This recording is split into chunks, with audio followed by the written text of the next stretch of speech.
each got $6,000. And so we invested that immediately. And from then on, we always invested, but we had such a small income that it was like $20 a month, right? It was really small, but we were constantly either putting money into online savings accounts or into investments in the stock market. I love talking about increasing your net worth. This is our barometer for wealth building success. Today, we're going to speak with an investor who has grown her family's net worth to $858,000 by age 39 years old. Brittany Flammer is our guest today. Brittany is a financial coach in Utah and a financial educator on her popular YouTube channel. And when she's not building her family's wealth and helping others do the same, she enjoys traveling on outdoor adventures with her husband, James, and their 5 children. Welcome to the show, Brittany. Thanks so much for having me. I'm thrilled to be here. I'm thrilled to have you here. I'm a big fan of your channel, and I'm excited to talk to you more about your incredible family wealth building story. So, Brittany, looking back, what was your motivation for building your wealth in the first place? Of course. So initially, it was just because I wanted to sleep at night, because there is security with having some money in the bank, right? So I love planning, having a plan. So the budget is just a plan. So I always had a budget because that was a plan for our money. And I love knowing, because life happens, stuff's going to come up. You can't plan for everything, right? So we had the emergency fund. So we know that if something came up, we would be okay. Like we would be able to handle whatever came our way. So initially it was all about the security so that I could sleep at night.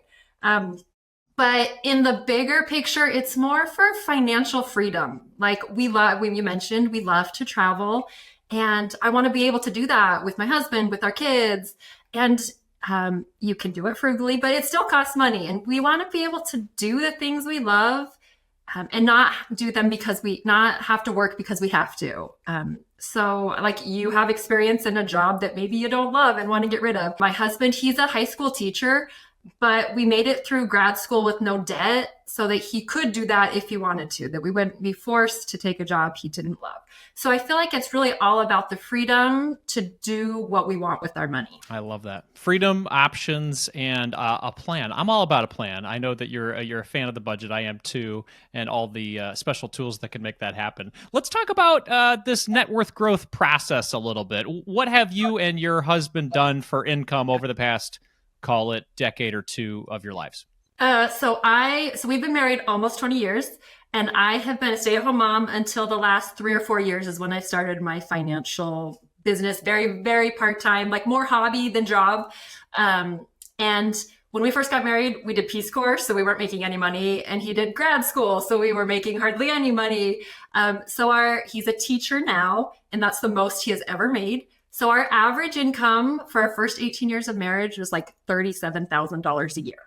That's incredible. Now, let me repeat what I said at the top of the show. So you've been making on average around $40,000, and that's your current income today, but you guys have gotten your net worth up to $850,000. Yeah, so our income now this year was like about $90,000, but the average, okay, when we added in the average over the 19 years, was about $40,000 a year. That's incredible, and congratulations on that. Now, a big part of that has to be your ability to save. What avenues have you used to save to build up your net worth? Well, it started off by spending less than we made, right? So we've always done that. We never had any debt until we bought our house. So we've always been natural savers. We were both raised with great parents that set good examples. So we always naturally saved, but then we always utilize like high yield savings accounts for the money that we're going to use in the near future. I remember when we first got married, we had money market accounts, and like no one even knew what those were. I was just researching online. Where should we save our money? And I think when we first got married, the interest rates were like 6 or 7%, which was amazing. When we were in Peace Corps, you don't get paid to do that. It's volunteer. But at the end, they give you like $6,000 to like readjust to real life. And so we each got $6,000. And so we invested that immediately. And from then on, we always invested, but we had such a small income that it was like $20 a month, right? It was really small, but we were constantly either putting money into online savings accounts or into investments in the stock market.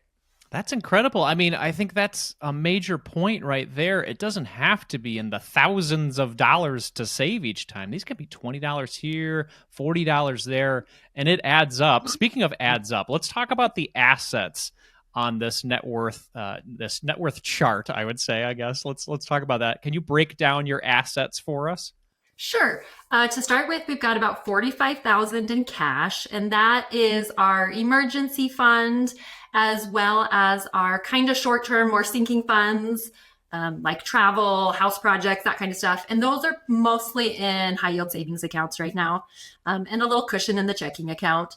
And that's pretty much where all of our cash is. And then we've got about 245,000 in investments. And that's pretty much Roth IRA, 401ks for the most part.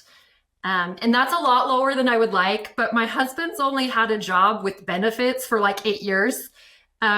So before then, we were already contributing to Roth IRAs, but we're now starting to see the beauty of compound interest.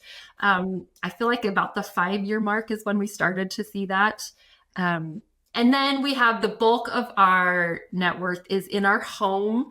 So we got about $675,000 there. Awesome. And now That's great. that I would love to see more in investments, less in home equity, but that was like a conscious decision we made. We have moved so many times. I think we counted 17 times in our like 20 years of marriage. So we were done. We wanted our forever house, and it has like the land and the location. And so we could have paid for our house in cash if we got a smaller one, but we decided we're done moving. And we're doing an addition, an extra garage with an apartment, and we're cash flowing that. So when that's done, well, it will probably be more like insurance people said it would be about a $200,000 value that we're adding. So we'll hit the $1 million mark once that's done. That's so we incredible. have way more equity and way more of our net worth than our house than probably is recommended, but that's what we decided to do. Hey, we can't recommend our way into reality. This is where you guys started, and you're building up those investments. And like you said, over time, they're just going to continue to compound. I found that as part of our net worth journey. Our paid off home was like, yay. I'm like, oh, wow. That's a big part of our net worth. And then as another 5 years passed, I'm like, okay, now the investments are double our paid off home just because we stuck with it. And I know you know that story. So that's well. So that totals assets wise. Help me out a little bit with the math here. Is that closer to, let's see. So that's 965, assuming I did that right, which is a pretty big assumption right there. Hey, you know what? This is perfect. So that's our assets. Now let's jump over to liabilities. So what do you owe, if you owe anything, and who do you owe it to? We still have a mortgage. It's 107,000 is what we owe on that. Okay, and that's it. No other debts? Nope. We use a credit card, but we pay it off every month. So do I. Yeah. And so do most of the people listening. Absolutely. All right. So our assets are 965. Our liabilities are 107K, and we are around about a total net worth of $858,000. Is that right?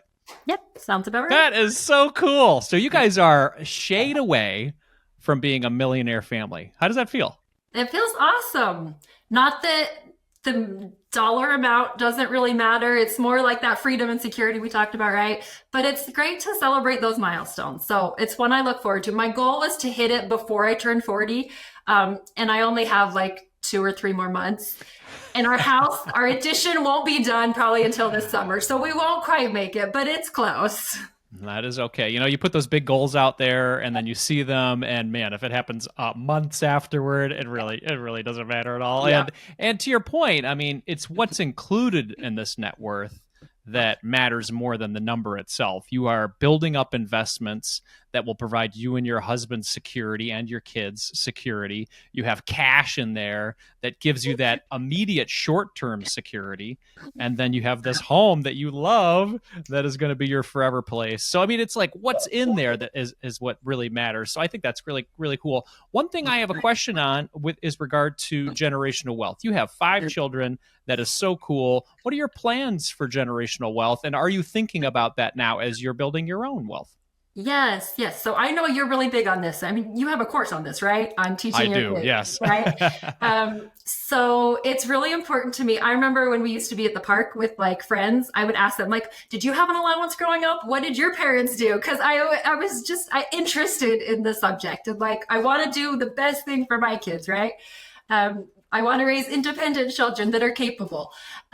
So I think first of all, the most important thing is setting an example, because they learn by example, whether it's good or bad, right? And I was lucky enough, I was blessed. I had great examples in my parents, but they never sat me down and said, you need to save for retirement. You need to do that. They never did that.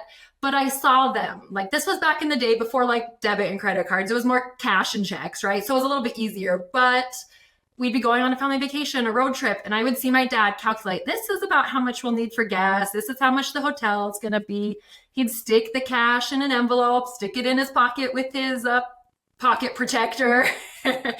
And I knew they never bought anything unless they could pay for it. So I think example is the first thing. So we're really open with our kids. We involve them in decisions. Like when it comes time for vacations, it's okay, we could do this, or we could do a big thing, or we could do a bunch of like they're involved and they understand that money is a factor in these decisions. But it's also the principle like, what is it? Give a man a fish, feed him for a day, teach a man, you feed him for a life. So to me, it's really important to teach our kids how to handle money. The only way they can do that is if they have money to handle. So we have tried a bunch of different things over the years. We do have like a job system for our kids, jobs that they have to do before they get their screen time. And then if they mark them off, they actually earn a little bit of money. And then any of the money they earn, it's similar to what you and others have mentioned. 10% goes to donation, 20% goes to like long-term savings, and then the rest they can spend. But it's important that they have stuff to spend, that they have to spend money on. So like our kids, like if they go to birthday parties, fun stuff, they have to spend themselves, use their own money. Our oldest two, we have a 15 and a 13-year-old. They buy most of their own clothes, which is so painful as a parent in some ways. It's really hard to watch what they spend their money on sometimes, but that's how they learn. I would so much rather them mess up on little stuff now than when it's bigger, more important stuff later on. So we do have our kids do that. Our oldest two don't have like real, like official jobs. They do like babysitting, yard work, that kind of stuff. But they're like excited to do that because they have money to spend. So I feel like teaching our kids that is the most important. Now, and this is really controversial. We are not planning on paying for our kids' college. We want to be able to help them out if they need it, but they know that they're expected to pay for it. And so that savings, that 20% that they save, that goes into their 529s. So they do have 529s, and their grandparents, they give them for their birthday and Christmas every year, instead of a gift, they give them a check to go into their 529. So they'll have, and then we have contributed to it occasionally, but we've never had enough cash flow to where we could put a lot to it. But now that they're getting older, we are making more money. We've discussed like matching what they make and contributing to that, either in their 529 or in an IRA for them. We haven't decided that for sure. But they do know they have to pay for college. They'll probably have a semester or two worth of cash by the time they graduate high school, and that's about it. So they know that that's something they have to be working on now. So we don't have any of the like custodial IRAs yet. We've talked about it, maybe in the near future. But for us, it's mostly teaching them the principles and the importance. And so our kids do have jobs, or they're expected to get jobs. And getting good grades is also important. So that, I mean, my daughter, we're starting to look at scholarship or at colleges, and she is like, how much does it cost? And we're like, okay, this is how much this school, but look, with your grades, all you need is this score and you'll have this much in scholarship. So she's cared a lot more about her classes since we've had those discussions. Yeah, I think with your resourcefulness and your ability to Pay attention to the process. I think you and your children are going to find that there are so many different ways to pay for college Yeah. than the traditional, hey, let's just drop a check down and call this done. So Yeah, I and think, there's nothing wrong. yeah, I think it's great if you can pay for it. yeah, There's if you nothing can. wrong with that. We just, both my husband and I paid for our own schooling. And so we both wanted our kid. And I had friends that didn't, and I was a lot more uh, motivated, maybe. I don't know. So it's just something we decided, and we just didn't have the income. Now that we have a little bit more income, maybe it'll change. But for now, they know they need to pay. And we have enough that if we need to, we can help them out. But for now, they know they're expected to. But we're all about teaching them how to make good choices so that they can set themselves up for success. That's our goal anyway.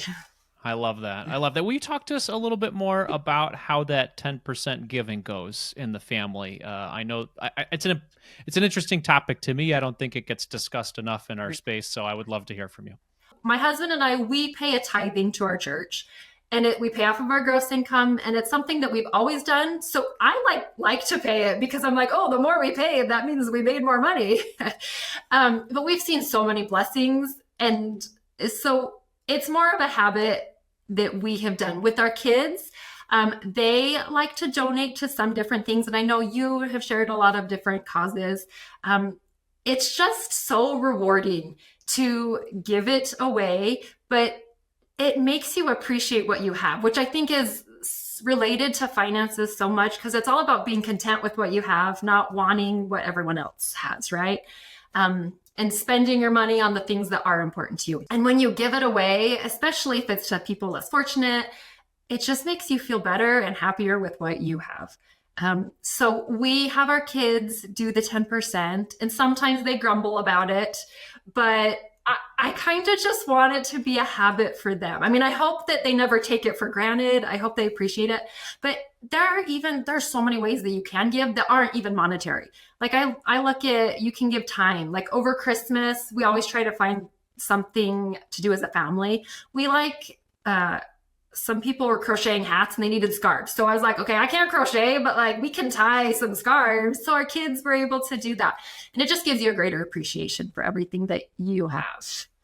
I love that. And I think it, as you pointed out there, it creates community too. It creates time with others doing a cause that's important.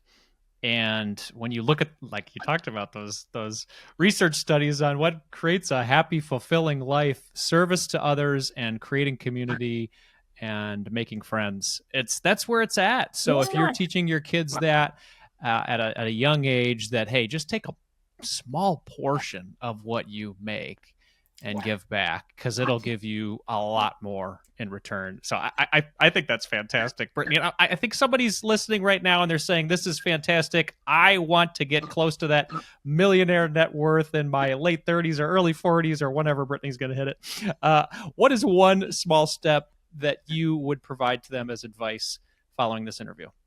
Yeah, so I've been thinking about this, and what's one great piece of advice? And I don't feel like there's one monumental thing. It's just get started. Like it's baby steps, right? So, and a lot of people get really overwhelmed. So like, oh, I have debt and I need to invest, and I just focus on one thing. And just as long as you're moving in the right direction, just make one change, one step, whether it's paying off a debt or maybe it's increasing your investing just a little bit. Just one step, and just make sure you're moving in the right direction. I love that. And that is so true. I think sometimes we get so overwhelmed with these big goals, or even maybe watching Brittany's interview today and saying, oh, well, I'm not even close to that. That's okay. Take one small step and then you'll move in that positive direction. Now, Brittany, I know you are sharing incredible information on your platform, especially with taking those steps and maybe even using the tools to help you to take those steps. Tell people where they can connect with you and learn more from Brittany. Yeah, I have, so my YouTube channel, Brittany Flammer, I have lots of free tips, tutorials, budgeting app reviews. I share our personal budget every month on there, which is really interesting to see people's reaction to, but I like to keep it real, share that, and that keeps me accountable for my spending. And I also do like a membership. People can access any of that on my website, brittanyflammer.com. Excellent. Well, we'll make sure to have all that information for everybody in the description or the podcast description so they can connect with Brittany. Brittany, thank you so much for your time today. I really appreciate it. And congratulations on this big family win. Yeah, thanks so much for having me. If you're inspired to grow your net worth after hearing that awesome story, you should check out Empower's free net worth tracker. This is the same tracker that my wife and I use to grow our net worth from negative $50,000 to over $1 million in just 10 years. You can access that using the links below or click the link in our video description. If you want to get inspired to grow your net worth even more, check out this next video coming up.